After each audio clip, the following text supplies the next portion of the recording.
C'est un homme au parcours aussi singulier que la pensée. Né il y a 64 ans en Tunisie, tour à tour grand reporter de guerre et commentateur du Coran, philosophe, anthropologue, Youssef Sedik vit en France, double culture revendiquée, double langue. C'est ma co-langue maternelle, elle est ex aequo avec l'arabe et j'ai autant de plaisir, de bonheur à décortiquer, à chanter avec Proust ou Blanchot qu'avec Abou Nawas, El Jahd ou le Mutanabbi, des auteurs arabes qui nous ont imprégnés très profondément. Le français, c'est aussi la langue dans laquelle Sedik a écrit et publié l'essentiel de son œuvre, par ailleurs peu traduite en arabe au risque de restreindre sa diffusion dans le monde musulman. Choix en partie dicté par les circonstances, sa critique radicale d'une lecture dogmatique et figée du Coran lui a valu bien des condamnations. Contraint d'en tenir compte, le philosophe persiste. Les thèses comme les miennes sont très simples. Ce n'est pas du tout trop dire, trop demander que de recommencer de zéro.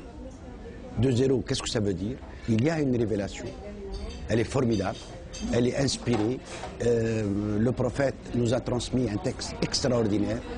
Tout ce qui a été dit depuis la révélation est faux. Manipulateur, politique, idéologique.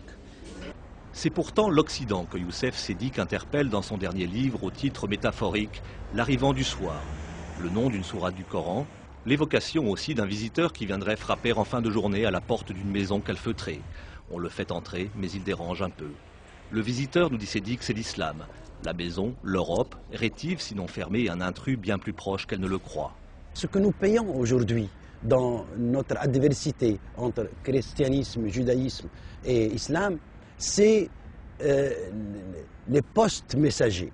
Il y a un œcuménisme métaphysique qu'il faudrait retrouver. Et c'est le seul pont, la seule passerelle vers ce qu'on appelle aujourd'hui le vivre ensemble et la laïcité. C'est la seule. C'est dire que chacun a dit un message qui est très fort et qui ne se contredit nullement avec le message de son prédécesseur.